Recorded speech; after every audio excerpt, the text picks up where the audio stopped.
Hey folks, my name is Will Jarvis. Along with my dad, Dr. David Jarvis, we record the podcast Narratives.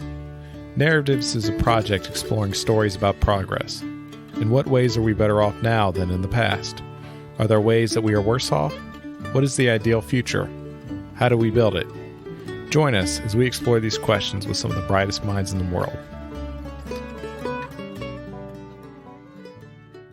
Today on this episode, we have Zvi Mowshowitz. I'm also joined by my friend Quinn. I learned a lot talking with Zvi.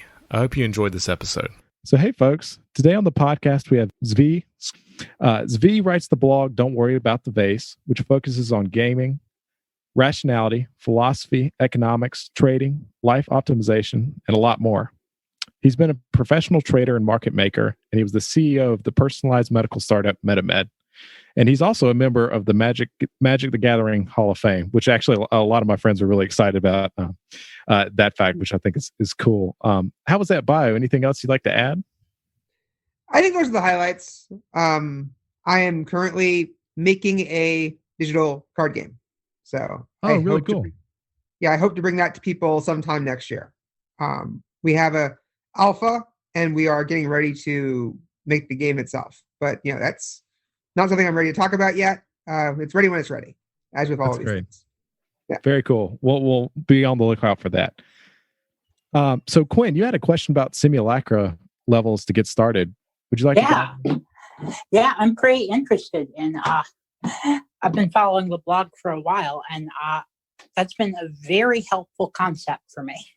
It's given me a vocabulary to talk about some stuff. So I thought we would sort of maybe go over the basic concept because we're on a podcast. And then I have some questions about application if you're up for them. Yeah, so the very simple, the part of the problem is that there are multiple different sources for the simulacratives, and therefore there are multiple overlapping but subtly different definitions. But the simplest one to get people started is at level one, symbols have meaning, and everything is roughly accurate. Territory map relationships hold. So when you say there's a line across the river, what you're trying to do is communicate to someone else that there is in fact a line across the river. You may or may not have other reasons to choose to do that, but that is how they will. That is how they will interpret the statement. That is how you expect them to interpret the statement. That is how they expect you to amend the statement. Then you move to level two, and people start saying there's a line across the river because you will interpret it as meaning there is a line across the river, not because there necessarily is a line across the river. So we introduce lying, basically, and deception. Gotcha. And now someone else's model is not necessarily something you try to make accurate. It's something you try to make whatever is useful. And that is a very different level of acting, right? Like it's a completely different mindset. And it's important to keep in mind, whenever we do anything, whenever we say anything, we are acting on all the different levels. And so we have to consider the consequences on all of these different levels, right? How well are we updating this person's map towards truth? How well are we updating this person's map towards what we would find useful, towards what we would want to exist in the world? Those are two separate things. You often have to consider both of them. Level three is where you consider what your statement says about your affiliations, associations. So the idea is that when you say at level three, there's a line across the river, you mean I'm with the cool kids who don't want to cross the river. That like it is, the position of the in-group that there is a line across the river.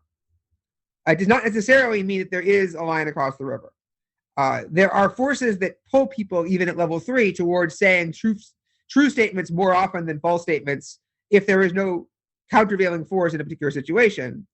Of all of the statements, of all the animals that might be across the river, if there's a lion there, you might as well say lion if what you want is someone not to cross. Saying tiger only creates confusion, creates an opening, and so on. But so at level three, you were concerned with coalitional politics, more often than anything else. You were concerned with associations and status and impressions. And at level four is where you consider that to be what is this the relationship between 4 and 3 is the relationship between 2 and 1. So the idea is at level 4, you are doing something as a move on the chessboard in some sense in order to change what perceptions are about level 3 or the earlier levels. But you're not necessarily trying to impose a map. So like the idea is at level 1, everybody believes that you should have a map that corresponds to the territory. At level 2, you believe that everyone has a map that's trying to correspond to the territory, and you can change that map. And if they change their map, they will change how they act because they believe the map. At level 3, nobody really believes, right? Level 3 mindset doesn't believe the map corresponds to the territory. It believes that it would be an important gotcha if someone's map were to be demonstratively not corresponding to the territory, because then the outgroup could say gotcha and could make you look bad, and that would be bad. So there is a relationship that ties it back, but everybody, there is a collective, you can't, creating common knowledge that your map does not correspond to the territory is bad. But your map corresponding to the territory is not something you inherently care very much about. And you don't expect anyone else to as well, right? You wouldn't convince someone there was actually a line across the river if you wanted them to not cross the river, unless you expected them believing there was a line to stop them from crossing. And at level 2, you think that's a good thing. You think they wouldn't cross because they understand that when they believe there's a line across the river, they don't want to get eaten by a lion, so they shouldn't cross. At level 3, you don't necessarily believe this would stop anybody. And that's an important distinction. And then at level 4, all of these associations break down entirely, and now there is no shame whatsoever. There is no perception by anybody that the statements are corresponding to truth necessarily, or to anything on the object level whatsoever. They are moves in a game, and people who are thinking on level 4 don't even think carefully with a map of the game, because that is alien to the perspective of level 4. The whole idea that there aren't truths and there aren't maps means that they don't have a map of how they are acting in the non-accurate map space in order to achieve an end. What they are doing is they are acting on heuristics, intuitions, general systems that they've developed over the years that tend to move things in positive directions in general. Now, you can then combine all 4 of these whenever you have an interaction in your life. When we have this conversation, right, I have to think about what's going to happen on all of these levels. If you want to change the world, if you want to have a real impact, if you want to know what you're saying to matter, you have to think about all of these things, right? You can't just cheat and stay on level 1 and act like, well, I didn't know that was something that the wrong people were saying. I mean, you can say it, but it won't carry any weight. Right. Yeah. You can sometimes nurture relationships where one is a strong default. My relationship with my parents has decades of precedent behind that, which I'm not sure how to recreate that with strangers out in the world, but I think it can be done. It can definitely be done. You can definitely create situations through a history, especially, and a shared trust, where the expectation is other people perceive you on being primarily level 1, but it still doesn't get you out of the thing that someone who was sufficiently on the spectrum and just blissfully unaware that other people thought about levels 2, 3, and 4 would be, and therefore just ignore the fact that it makes weird things happening at other levels. More commonly, what you have to do is you have to be very careful to cancel all those effects out and to make other statements that create sums to 0 pretty much everywhere, and to be very, very careful to keep things on level 1. So it's actually much harder to not operate on higher levels in a world that we live in than it is to operate on all the levels at once, because that's just the natural way of humans. But my view of the default is that most conversations are mostly about level 1. And this used to be even more true than it has to be in the world in order for everybody to successfully have 3 meals and put on pants and so on. Right. Which they still mostly manage to do. It's worth noting, right? A person who seems to act like a complete idiot is still doing the sensible thing 99% of seconds, right? Any given second of the day, unless they're just talking, right? And maybe they're talking nonsense, but they're still doing reasonable individual actions almost all the time. They are connected. They have a map of the physical world in their brain. If they didn't, things would be very, very bad. Right. That makes a lot of sense. Do you think this has changed over time? Yes, very strongly, yes. I think that even over my lifetime, so I was born in 1979, I'm 41 years old. And you can absolutely sense that like conversations that used to be on the first and second level, or even on the first level, are now primarily conducted on the third level and now increasingly on the fourth level as their primary mode, right? So you would never have a politician that didn't know which side they were supporting when they made a statement in any age. And a good politician would always be thinking about the implications of everything that they were doing. But there is this unmooring that has taken place recently between people's statements and any real attempt to model the territory that it never happened before, but the magnitude and frequency is completely new in our lifetimes. And I believe this has been getting steadily worse for some time.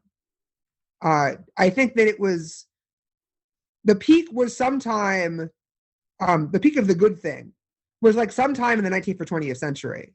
But it's very hard to know when. Gotcha. And what causes what do you think is going on? Is this just like more information technology driving this? What do you think?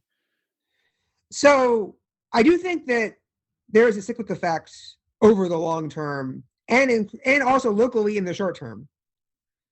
So basically you can think of it as, right, you can think of a shorthand as 4 beats, 3 beats, 2 beats, 1 beats 4.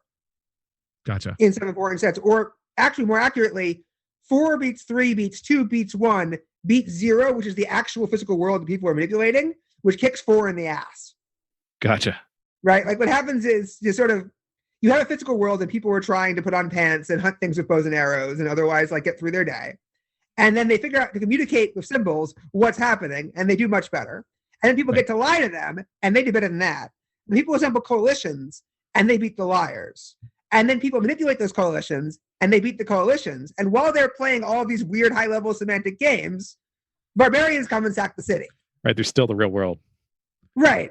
Or like everybody just suddenly gets COVID-19 because like in all of your weird debates over exactly what symbolized what, nobody actually did anything to protect themselves very effectively. So why is level 3 stable-ish? I mean, I get that it's not long-term stable, but you would think if no one actually cared about truth and this was mutual knowledge, why would common knowledge be dangerous to that society? I mean, right. So the idea is that you need a certain kind of deniability where, first of all, like most people to be in the coalition convince themselves of the beliefs of the coalition, even if they are technically nonsense.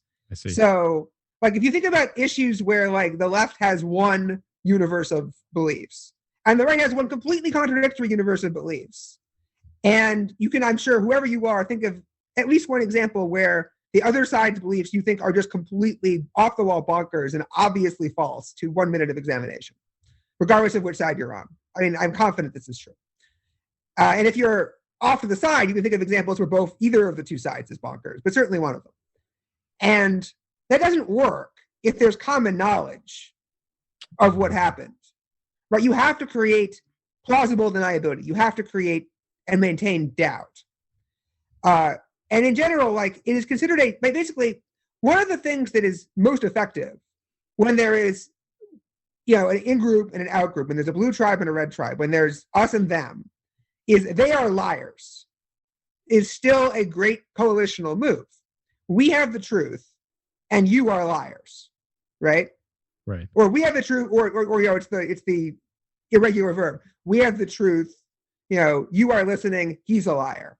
But either way, the idea is if I could demonstrate that they were lying in a way that they would have to accept that they were lying, or that like everybody observing would know that they were lying, and thus I would have a very large majority, or anything like that, then their coalition would lose face, right? Their coalition would lose power, would lose status. It's not necessarily about the fact that when I have the right map of this particular issue that we do better, that we get to do better things in the world. Often the question is symbolic or implies group action that doesn't actually help anybody in particular, right? So like if the two of you disagreed about, something like climate change, where like it's not going to impact your life or your ability to wield power in any time horizon that anybody is actually worrying about. It's a question of what actions will cause what effects over a long term. Then, like, you can have whatever position you want, be how your coalition is based. The goal is to, make it so that your coalition gets stronger because it is in a stronger rhetorical position. And for you personally to indicate your support for your side and potentially to help your side be better rhetorically and therefore do better. And because in general, by default, true things are easier to not get proven false than false things. And also happen to have better supporting arguments when you haven't looked because they happen to be true. So on average, a level 3 battle, right, can still be sort of an ordinary, decent political fight, right, where both sides want their side to win, but we're guided by the beauty of our weapons. Even so, right? The idea is that the true side still ends up winning, right? So, like, I think this is a pattern of a lot of human behavior, right? The idea is that we spend, 99% of our effort, on positional conflicts and, competitions and things that don't matter. But that's because we only need that other 1% to actually figure out what's going on, or build the building, or discover the cure, or whatever it is we actually need. There's a lot of ruin in a nation. There's even more ruin in people. Like, I mean, I do almost nothing all day compared to just the number of minutes I have to do things, if you just count useful things.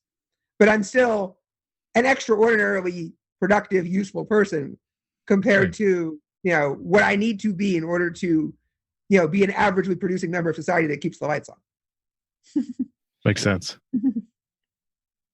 How do you think this plays in with tech stagnation? And, it seems like we were a lot better at actually doing the thing, right? So it's like we were able to get to the moon quickly. We're able to, the Manhattan Project.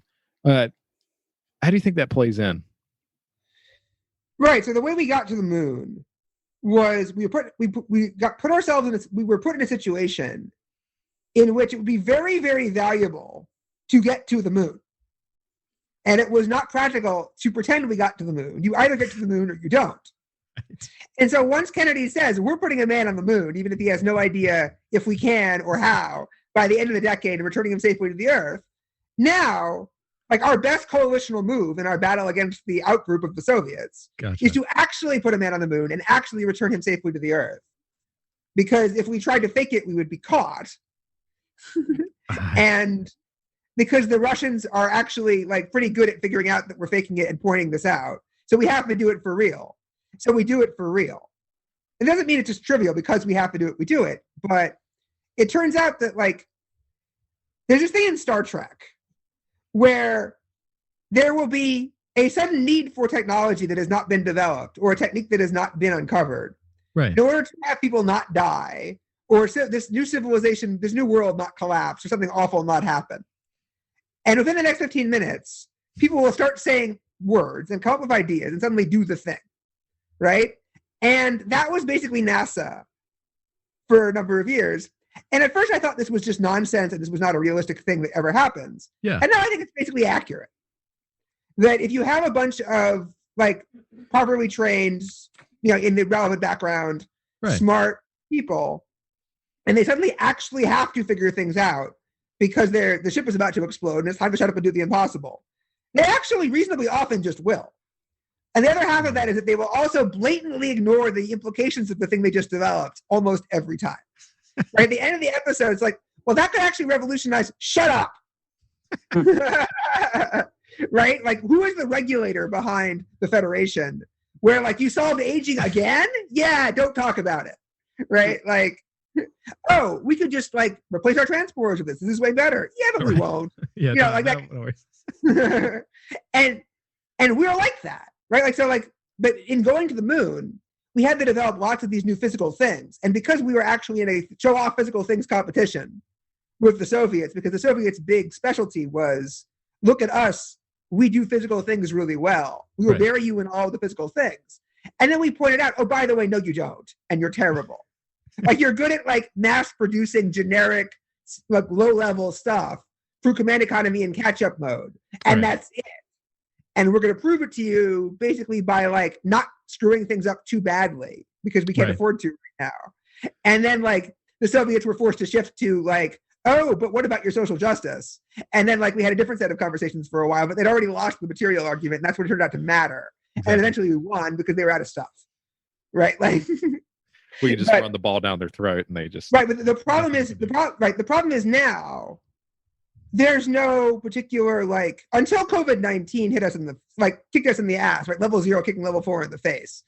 We didn't particularly have a reason why, if we didn't produce more and better stuff, if we didn't find more and better ways of interacting with the physical world, that anything particularly bad would happen to us. We could just be like, you're just not allowed to do new physical things in any way that matters to a first approximation. And nothing that bad would happen to us because we kind of live in paradise. Right? From a physical goods perspective. Yeah, definitely. And so we were able to essentially just devote all of this surplus to just fighting stupid, positional good games and status conflicts and like rhetorical devices, and everything just gets tied up more and more in knots. Right. And rent gets extracted more and more. And as there's lots of rent extraction, and as the existing corporations and governments and people of power rely on the current situation in order to continue extracting and have their goods be scarce that they possess so that they can have them have value, like it is inherently bad when you are doing all of those things and not producing anything new and not innovating and not being particularly useful. If someone else goes out and does something, someone just starts doing things, well, that's not good, right, for you. Because you already have all the things. What do you want with more things? Like, it doesn't really help you very much. And they're a threat to your position, right? Like, so there's a lot of different ways to approach this, a lot of different ways to explain the causal vectors. And like, just the way that this occurs to me out loud in the middle of this conversation is that there's that. And also sort of the idea that, and I have this in this book-long sequence that I'm actually working on turning into a book slowly, called the Immoral Maze sequence. The idea being that, right, so the core concept is that when you have lots and lots of levels of hierarchy in an organization, that organization had existed for more than a few minutes, like continuously, it will get more and more Byzantine. And the people who favor advancing, the people who favor the people who play the game of advancing in the company. Cornell's law. Yeah, but will take over. But the result of this, right, is really, really toxic. And the more levels of organization you have, the more toxic it is. And the longer it lasts, the worse it gets. And you basically can't go backwards. You can only get worse. Like the way, right. So essentially, because once the bureaucrats who favor more bureaucracy take over the bureaucracy, you can't really reform that bureaucracy in a useful way. I mean, someone like Steve Jobs can come in and shake up the system because he's a once-in-a-generation talent. And maybe you put Elon Musk in charge of one of these companies, he could do something. But for the most part, these companies don't go backwards, right? Normal people can't make them go backwards, even with the best of intentions. And also, they don't hire the person with the best of intentions to be the new CEO. They hire someone with the worst intentions because that's what they want, right? That's the system. The system is perpetuating itself. But even if you somehow got in charge, it's very hard to do anything about it, right? Like if you somehow did have a hero who became the president of the United States and tried to reform the federal government's problems, like they just get nowhere, basically. Right. They get very, very little. They'd have to have so many supporters coming with them in so many different places and so much just uproar behind them.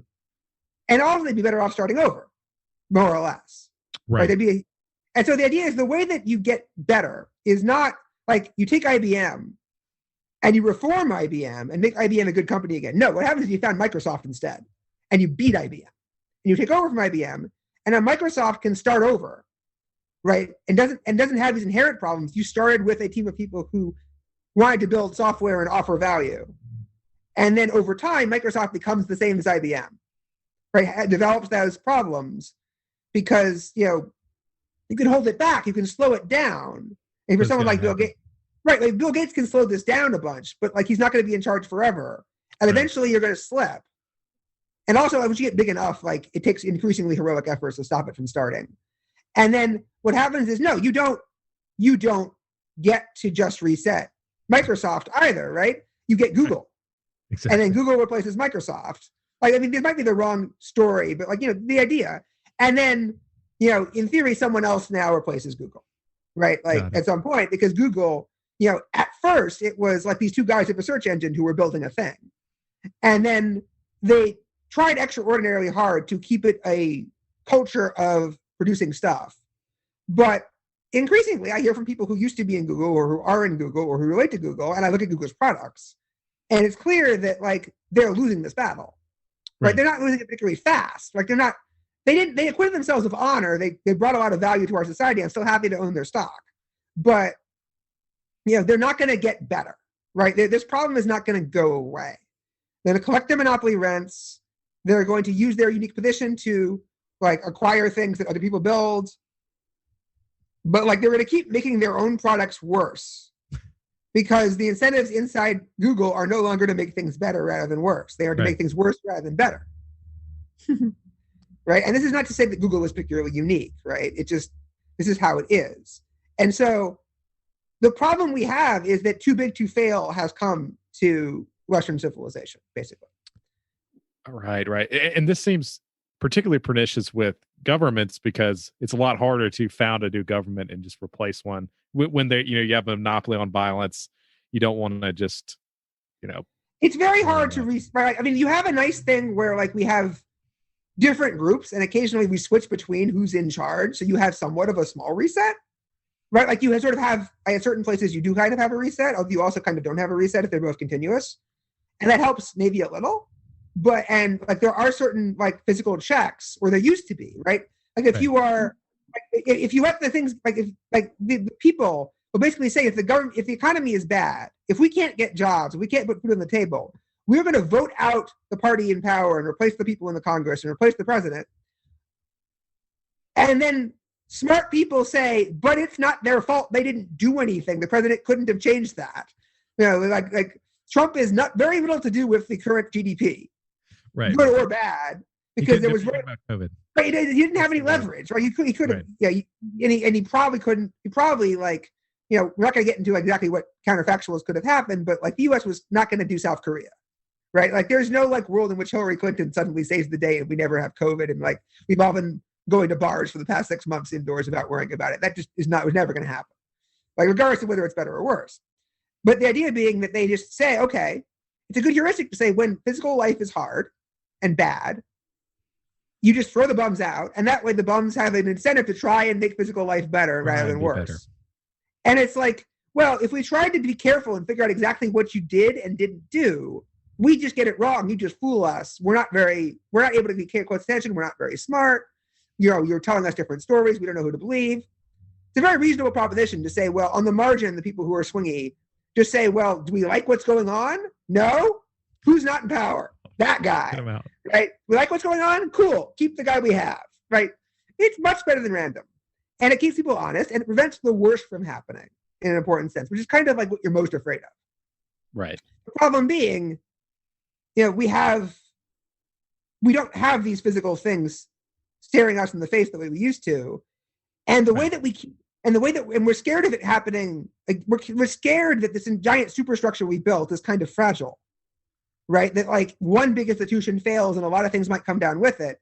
Right. So we can't let anything come. And also because asset prices have gone up so high, partly because we prevented the creation of new assets. But like those assets are fueling lots and lots of people's balance sheets that allow those people to not be bankrupt, and there'd be a cascading series of bad effects potentially. And we don't know what happens. And maybe it's okay, but maybe it's really, really not okay. Like there's a period in 2008 where it's like, well, maybe if we don't do this, everything goes to hell in 2 days. But right, we don't. Policymakers were thinking this. And maybe and maybe it's just good instead, and we just don't know. But we don't want to find out. We're not going to be the guys that blow it up. Right. I think it was probably going to be really bad, but like it could have. There are universes in which it's fine, or like you have to do a little bit to make sure it's fine, but like not the thing you had to do. But like they did the obviously correct and short term moral hazard ignoring thing, which is make sure the really bad thing doesn't happen no matter what you have to do to make that happen. But if you keep making decisions like that, if you keep saving every big thing that's in trouble, effectively, unless it's clearly safe not to, if you keep building up these relationships and regulations that bar entry and let more and more rent extraction occur, even though we currently have more and more like rents to claim, right? Like things are still like, at least up until pretty recently, we're clearly just, in my mind, physically getting better. And many things are still physically clearly still getting better. Then you have this situation where you can't get rid of the mazes, the simulacra levels. Like basically, you can't let level 0 kick the level 4 people in the face to wake up the system, to make them go away. And they get replaced by the new system, which is operating at level 1, and then start the cycle over again, like to a first approximation. You're just stuck. So, and then like one of the questions of COVID is like, does this kick us in the face sufficiently?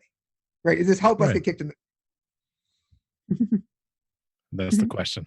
That's $1 million. Because it clearly kicked basically everybody with any kind of like authority or like reputation in the face. Right? Like nobody comes out looking good, with notably rare exceptions. Like Bill Gates probably comes out looking good. Right. But like almost nobody, like certainly like all the people who were like lockdown, like all the standard left, all the standard blue tribe people said lots of things that weren't true and advocated lots of things that did a lot more harm than good. And all the red tribe people did the same thing. And they all still are. And like the people who weren't trying to not be either, nor didn't really get it right either, they just flailed around in different ways. And we exposed how much we can't do things. Like even like both by doing things and by not doing things. Like every time there's a thing to be done, every result points out how bad it is, right? We made a vaccine, right, in less than a year for basically no money. Yeah. And they were like, all the vaccine candidates were 90% plus effective. 3 for 3 so far, it looks like. Yeah. We don't know. The Oxford one is a little ambiguous, but certainly the first two. It's a brand new type of vaccine that people were just toying around with for years.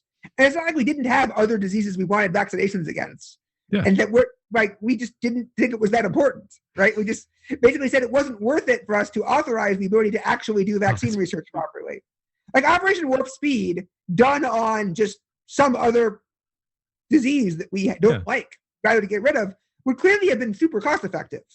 Yeah. And yet we look at the timeline. So like my dad is an immunologist. He taught immunology at Columbia. And I was talking to him really early about the vaccine situation, and among other things, right? And the testing situation. So first of all, the testing situation, like literally, he was able to give instructions to a research laboratory that was not a medical facility in any way, that just wanted to stay open in order to keep doing doing research to develop new things and not have all of their stuff go bad through nobody can come into the office. Right.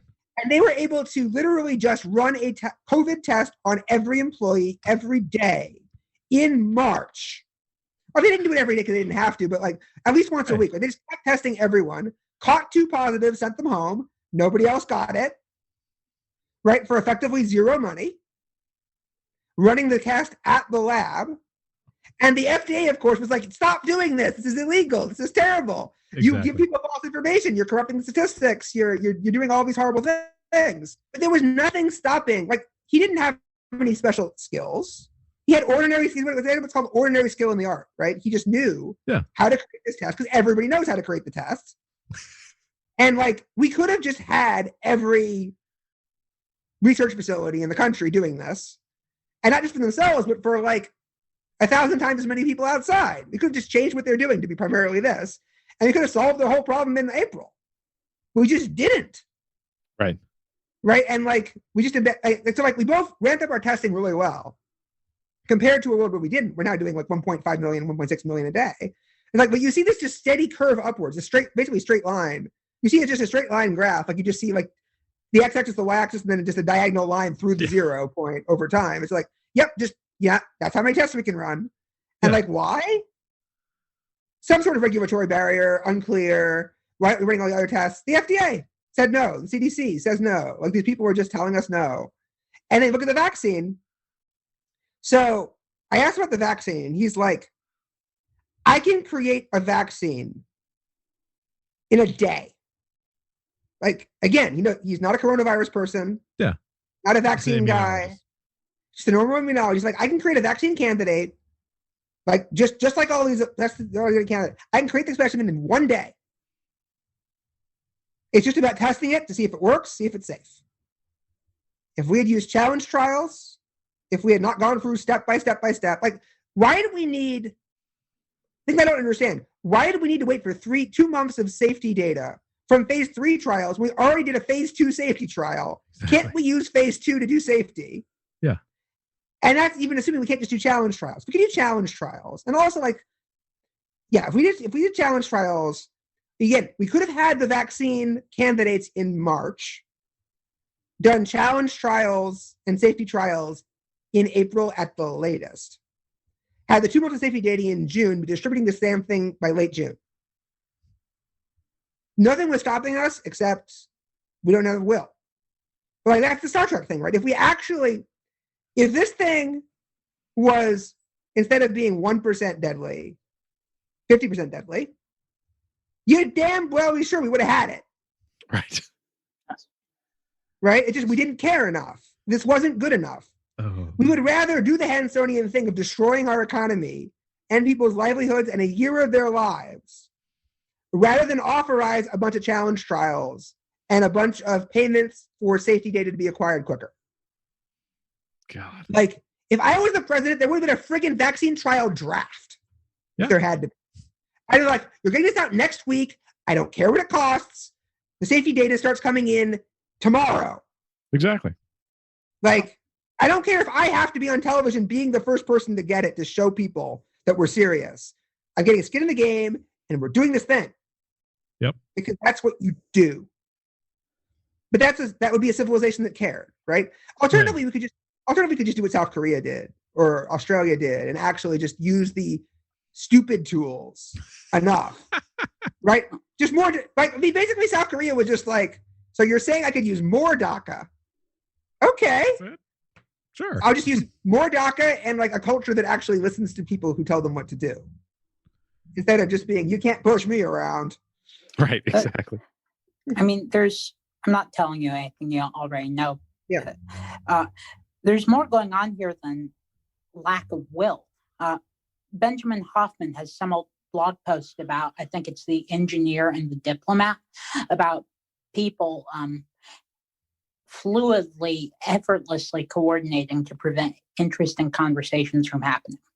And right. I've been reading your COVID posts, and I'm seeing people actively coordinating to prevent stuff from getting done. It's not just that they don't care enough to do it, it's that. Oh, yes, but yeah, sorry. I just, go ahead. I still don't understand why. I mean, I have things I can say that sound like reasons, but they don't seem strong enough to predict the effect. Right. So, like, the reason why I keep writing a 5,000 word column every week is not because we need 5,000 words a week to tell people what to do about COVID in terms of their physical actions this week. You don't, right? That's way overkill. You need 500, maybe. The reason why I do it is partly so I can have an excuse to organize my thoughts and keep on top of it. Partly, and because other people find it useful and interesting, but largely because I want to get exactly that message across. I want people to see, to see what's going on.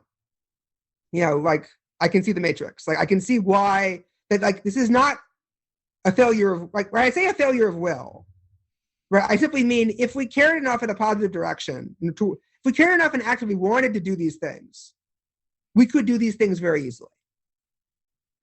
But it is not simply right. Like, the idea that, like, well, we actually need 10 units of caring and we only have one, so it's taken us 10 times as long as it needed to, is not the right model. The right model is there's actually 20 units of anti-pressure that actively wants to stop this from happening in any reasonable fashion. And then the people who are slowly struggling to do it anyway eventually get it done. That is a much more reasonable portrait of what is happening. And there are clearly schizophrenic situations going on. Like with the vaccine, there were a lot of people who actively just really, really wanted a vaccine. And then there were the regulators who actively didn't want them to be able to break any of the standard rules and force them to go through all the normal procedures. Right. And then there was everything about our society which is coordinating effortlessly and automatically to stop them from doing it. And yes, the question is, why? And this is where, like, you have to just show people the physical evidence that it's happening over and over and over again and let them figure it out kind of on their own, because it sounds completely insane to just say, if you haven't seen it with your own eyes in one form or another, that like all of the people who have any ability to steer the conversation are, to a first approximation, not all of them, but like most of them, are silently, effortlessly coordinating without talking to each other, without actually coordinating. They're implicitly coordinating without even being consciously aware of what they're doing most of the time, to prevent anybody from doing anything useful, to stop anything productive from happening, right? To stop interesting conversations from taking place is the equivalent in the Ben Hoffman's example, but to prevent people from doing things that would be effective. Because effective things, like, so one of the concepts in moral mazes is, if you notice that somebody has a moral compass and will do things because they are right and wrong does not mean good for my advancement and bad for my advancement. It does not mean good for this division's perceptions by the division above it, or bad for this division's perceptions by the division above it. It means, makes more people happy, right? Or lets more people not die, or even makes the company more money, yeah. Right? Then if you notice that, that is highly suspect, right? Like, I mean, for example, suppose you were running for office as a Republican or a Democrat or any, right? And somebody noticed that occasionally you realized that the in-group's position was kind of stupid or wrong on a particular fact or strategy, and therefore you advocated something that was not part of the in-group. Well, you wouldn't merely say, oh, this person got this one wrong. You would say this person is not a reliable ally. This person's priority is not to do all the things that our group does and to oppose all the things that their group does. This person's priority is to put food on people's tables and to get people health care and to like allow the world to be a better place. And that might be their position, right? Or it might be completely different from either of our positions. And it might be that they might think that I'm trying to stop that from happening. Any number of bad things could happen, but most importantly, they're not going to back our play as well as somebody who didn't care about that stuff, right? What you want is like Obama has a quote in his memoir that he's trying to sell McConnell. In theory, he claims he's trying to sell McConnell at the White House on the benefits of some bill. Yeah. And McConnell says, "You're talking to me as if I care." Right? Like literally, because McConnell is like, capable in this context of just telling the truth. Of being like, why are you acting as if I care about the consequences of the policies? I'm trying to win a political fight and get power. I don't. Now, the difference is because it's Obama advocating a position, because Tribe One, because the out group is trying to pitch to the in group, someone in the in group support the out group. He doesn't care at all about whether the policy would be good or bad. He just knows he needs to oppose it. But that's different from if somebody in the in-group proposes a policy, right? So suppose I say we should build more housing because then more people could live in houses where they want to live and houses would cost less and life would be better, right? And the economy would grow and blah, blah, blah. Now, this is highly suspicious because it might work, right? Because if I'm advocating something, if I'm Matt Inglatis, and I'm advocating for building more houses because it would work, then I'm not advocating for building more houses because it is the in-group position to build more houses. And I might advocate for other not in-group positions because they might work. So I am a pariah for even suggesting something that might work. However, if I suggest something that clearly doesn't work, the opposite happens, right? If I say we should shut down the playgrounds because of insufficient mask compliance, thus forcing the kids to play indoors, then anybody paying attention knows that I am saying the shibboleths of my side, that I am supporting my side's position, I am playing a good level 3 soldier, and that I support the coalition. Because I can't possibly be saying that because I think that the children playing on the playground without masks is dangerous. What kind of idiot am I? There is no world in which I thought about this, reached the conclusion for the physical world this was bad, and therefore I should oppose it. No. So what's going on is I see children that are 4 years old playing in the playground in Warwick that don't have a mask on. If I think this is a bad thing, I might not oppose it, because then I might be suspected of opposing a bad thing because it was bad. But if it's a good thing, then I know I'll be rewarded for acting against it, because I am now clearly calling out somebody to be scapegoated. I am sacrificing to the gods by offering up this thing of value in the name of the thing that I am trying to raise in importance and status and to support my side. So there is this bias, right? When I'm debating as the governor, which things to shut down exactly the things that don't help. It is not merely that I do not have sufficient incentive to figure out what helps. It is not merely that we are incapable of running experiments, right? Which we are, because experiments might cause, if you run an experiment, you might learn what is good and bad. And that might cause people to support what is good over what is bad, despite being in your coalition. And that is bad. So we can't let them run the experiment and get the information. That would be bad. And so, there is the theory that it's entirely possible that everything else that was done by the federal government since the beginning of the pandemic was actively acts of sabotage, except for Operation Warp Speed, which helped get the vaccine there faster. And that was a huge net win. Potentially, it could have been a huge net win, despite every single other action being an active act of sabotage, banditry, or piracy. There's a period where they were literally engaging in banditry and piracy. It's worth remembering this. Yes. So when you talk about sacrificing to the gods are the coalition, or the symbols of the coalition? Or so the gods are like, so the idea is that the gods are this, this made up thing that must be appeased by sacrifices. Yes. So it's not necessarily sacrificing to the coalition. Sacrificing to the coalition itself would be a different thing. It's more, we must engage in symbolic. So sacrificing to the gods is symbolic action that destroys value in order to demonstrate that you have destroyed value in the name of symbolic action, which therefore leaves you not blameworthy because you did the destructive action, but allows you to then blame others for not engaging in similarly destructive action in behalf of the same symbolic result. So I don't think there's much difference in terms of functionality between shutting down the playground for insufficient mask compliance and butchering a goat at Apollo's temple.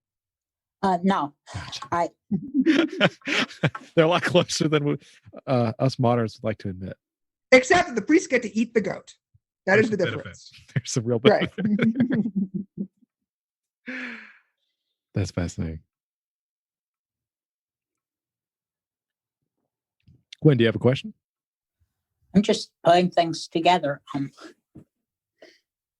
It's like the toxoplasma of rage, but for policy rather than facts. That Scott post about people backing deliberately weak cases because it's a stronger in-group signal. Right. It's exactly the same phenomenon, right? Because if you backed a case because it was a good case, it is not a very strong signal of anything. It's also unlikely to get attention from the other side and get pushback because it's a good case. Right? You do what we want to provoke the conflict in ways that will make it clear what everybody is doing. And yes, except that's just about information. That's just about facts. And I say the word just, obviously, doing a lot of work there, but that's not, that's not the kind of horror you should actually be looking for. Like, the true horror is trying to do maximally destructive things in the name of your side, because it is much more to your benefit to do destructive things rather than beneficial things. And people have figured this out, and they don't even think about it, right? Like, they don't consciously think, what can I do that will be destructive?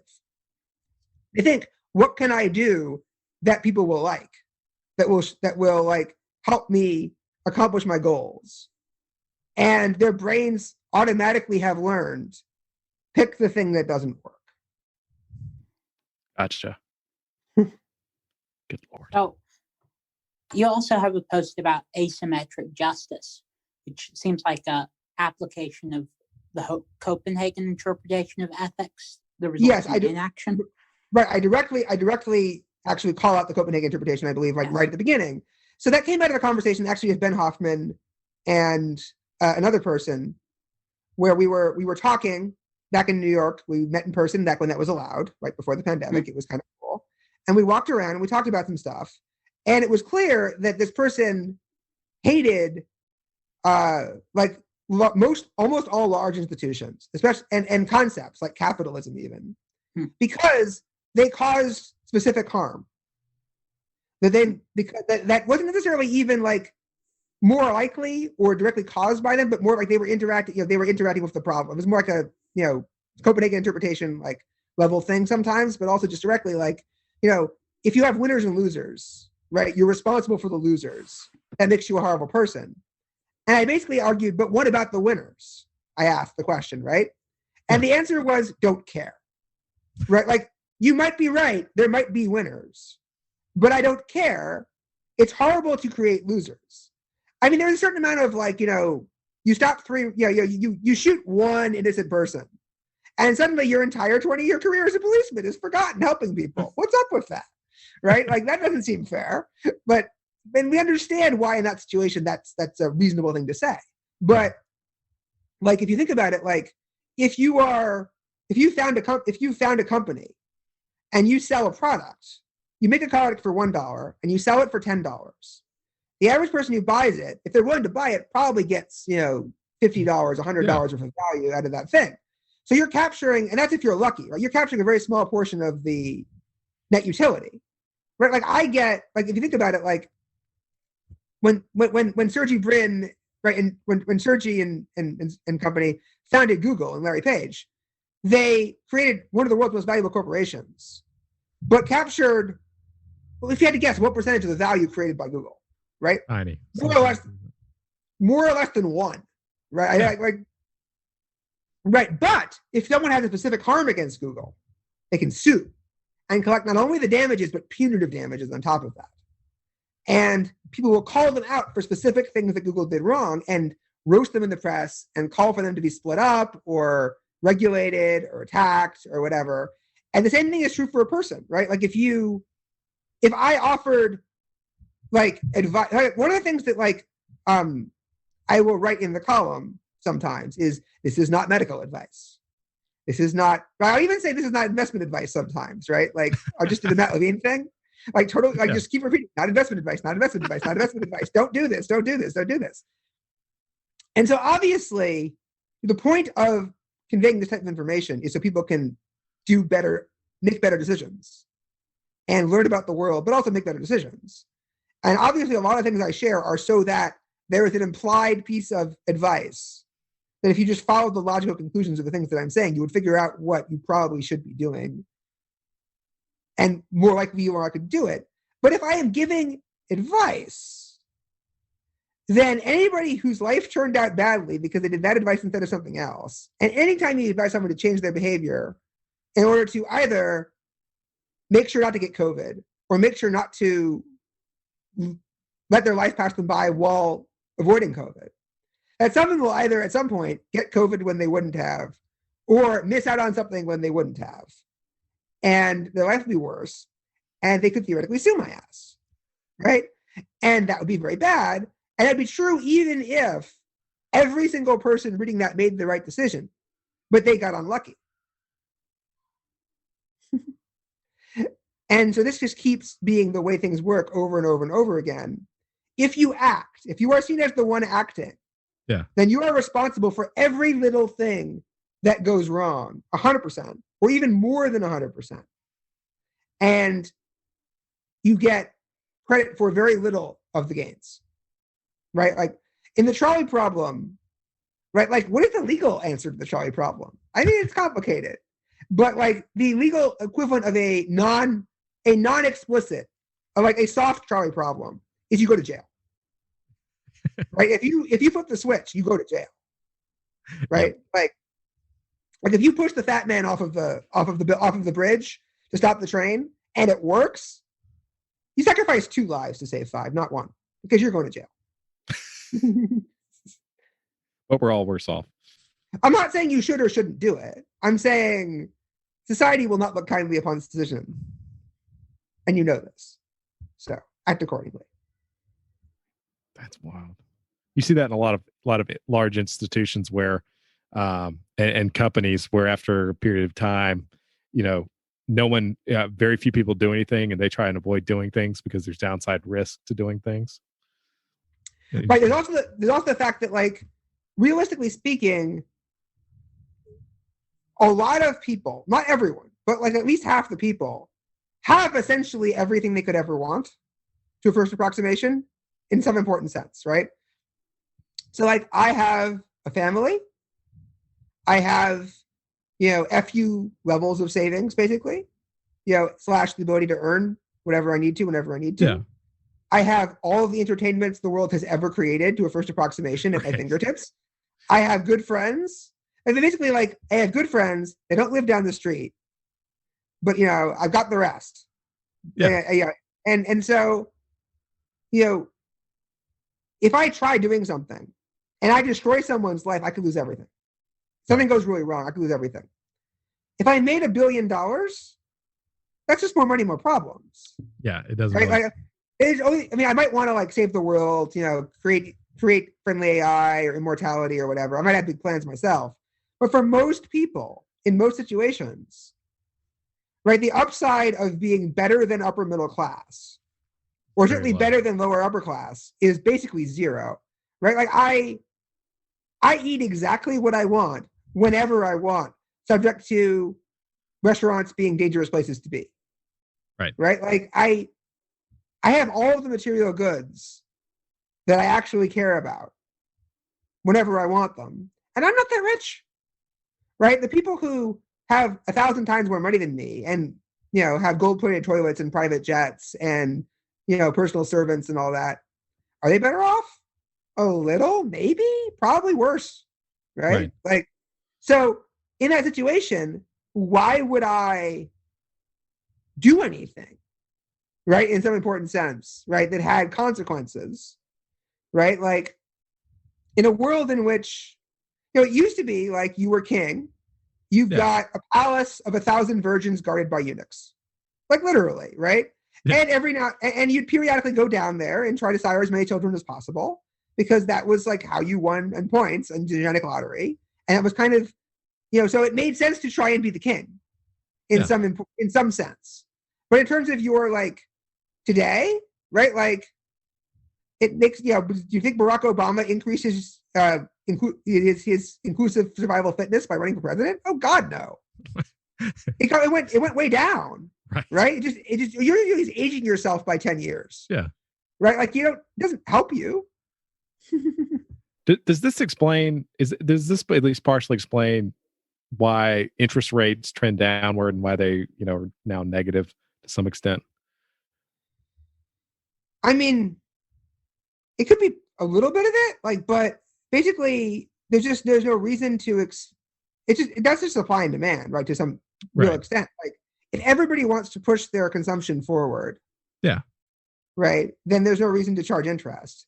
But it's like there's nothing to spend money on because you can't do anything. Is kind of really the one way to put it, right? Like, if you suddenly let people do stuff, then everybody's like, I want to build housing. Can I borrow some money? I want to build a factory. Build all this. I want to build a factory. Can I borrow some money? I want to do all this research. Can I borrow some money? Et cetera, et cetera. There'd be good investments. The good investments would compete for capital. The cost of capital would go up. The returns would go up. But, like, as it is, if you want safe return on capital, you can get nothing. Nothing. Here is your nothing. Your actual nothing. 100% nothing. Nothing at all. That's super interesting. And I had one other question. It's unrelated, but how do you think about the efficient market hypothesis? I know you're a trader. You're a super smart guy. It's false. It's false. Really? Okay. Now that is super fascinating. I'd love to dig into that a little bit. I mean, I didn't qualify that. It's just false. I mean, keep in mind that, like, it is less false than, you would think if you just came in with no knowledge of if you never heard of the efficient market hypothesis or the idea that prices were accurate, your model of the stock market and most markets would be much, much worse than the person who believes the EMH is strictly true. If you believe the EMH is strictly true, you have a useful map of the territory that is wrong, but will let you do reasonably intelligent things in most situations for most people. It's not importantly wrong in many ways, right? But it is just wrong. Like it's wrong like Newtonian physics, right? Like it's just not how it works. So think of it this way. How does the market price reflect reality? Right? This is sort of the conceptual reason why, right? Why it's obviously false. So if you're a trader and you look around, what are you looking for? You're looking for something that's priced wrong, right? If everything was priced correct, everything was priced correctly, if the EMH was holding everywhere, you wouldn't have a job, right? Because you'd be like, I can make $0 by trading. Why would I do that? Like at most, it would be off by the cost of executing the trade.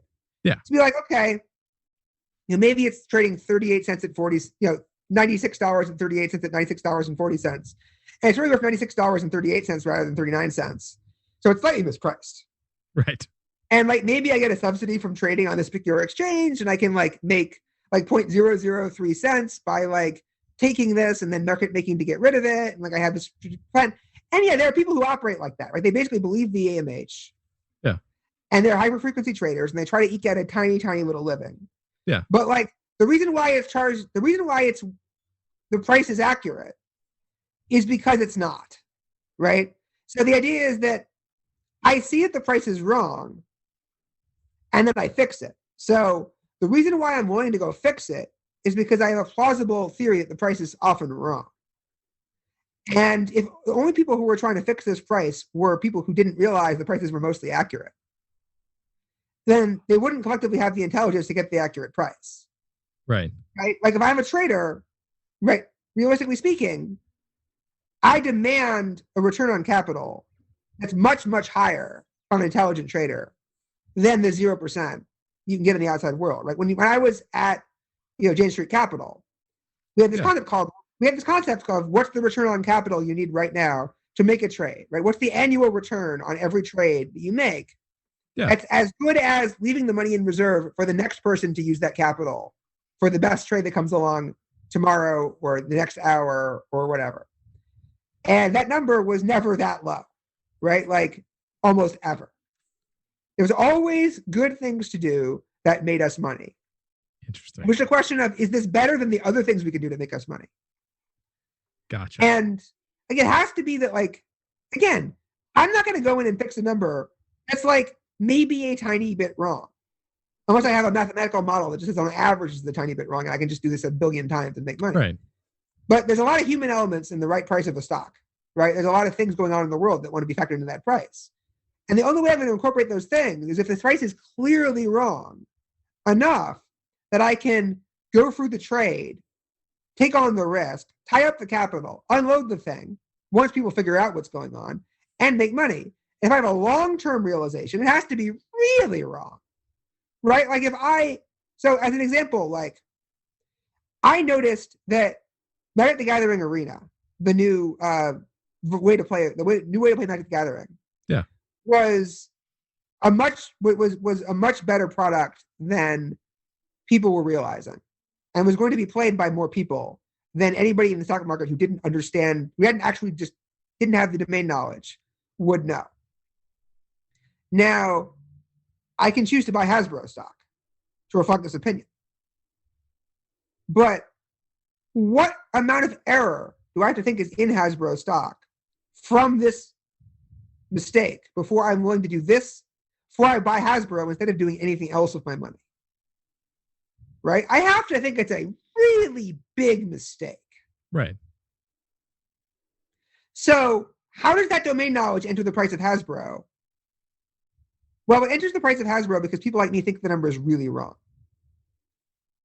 And that doesn't happen unless after we're done, the number is still somewhat wrong. Gotcha. Right? Like when I buy it, the stock, and it goes from like 85.01 to 85.02 because I bought, like a reasonable human person amount of stuff. Yeah.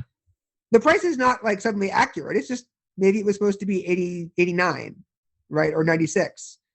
And if I had thought the price was supposed to be 89.13, I wouldn't have bought it. I had better things to do. Right. Right. I would have bought an index fund at that point. Why would I risk buying an individual stock for that little edge? I'd either wait for a better opportunity or I'd do something diversified.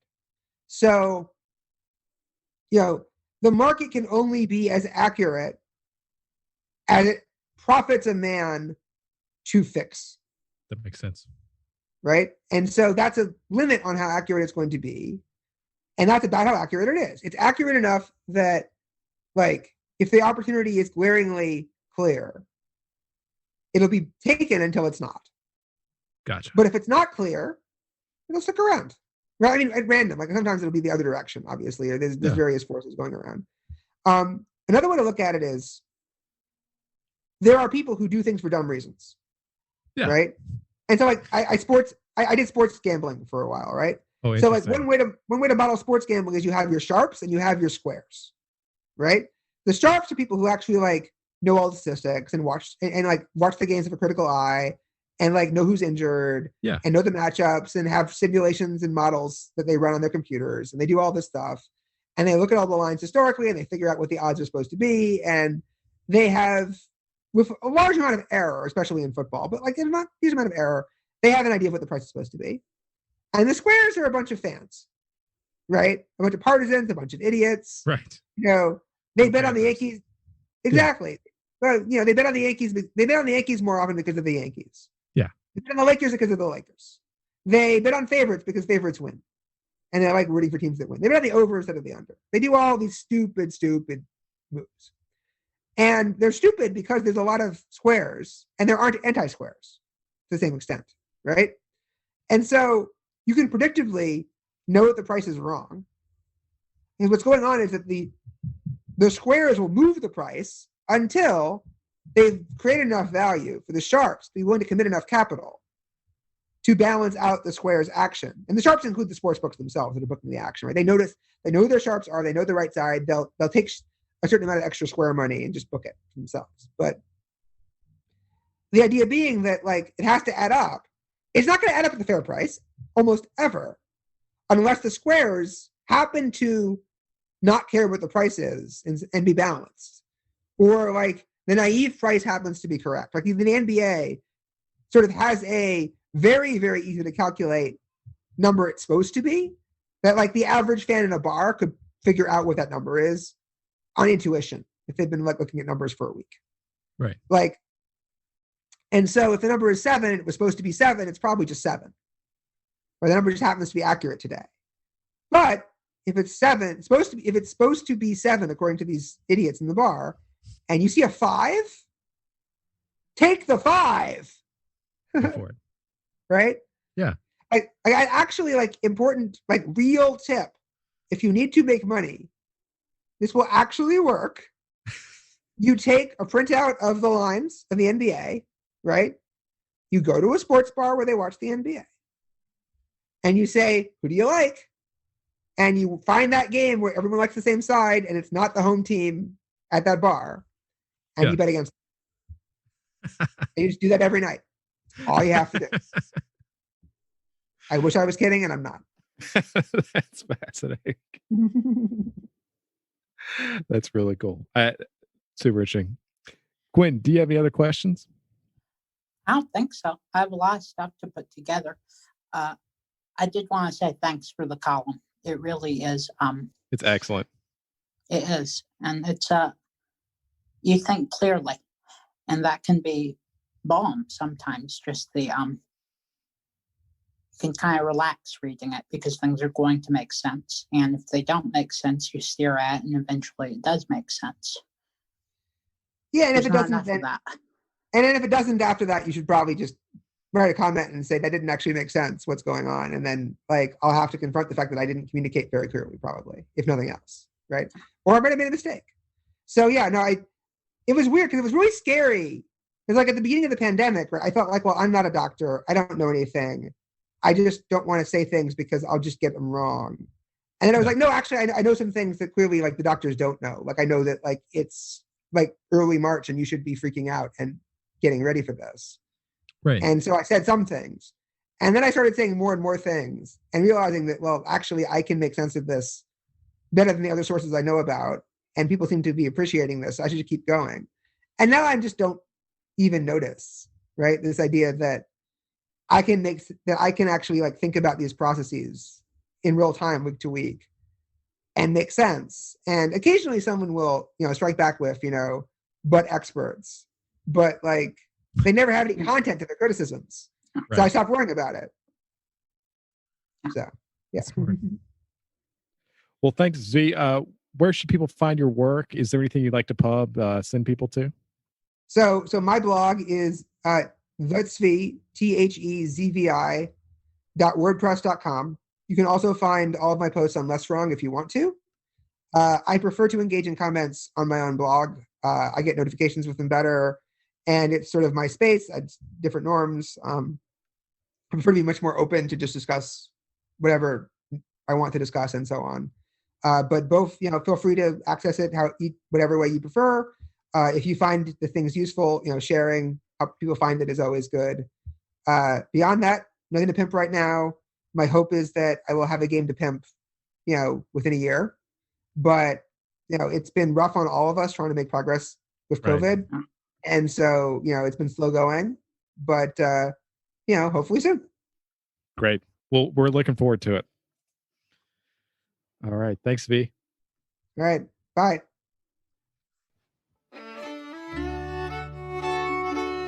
Well, that's our show for today. I'm Will Jarvis. And I'm Will's dad. Join us next week for more narratives.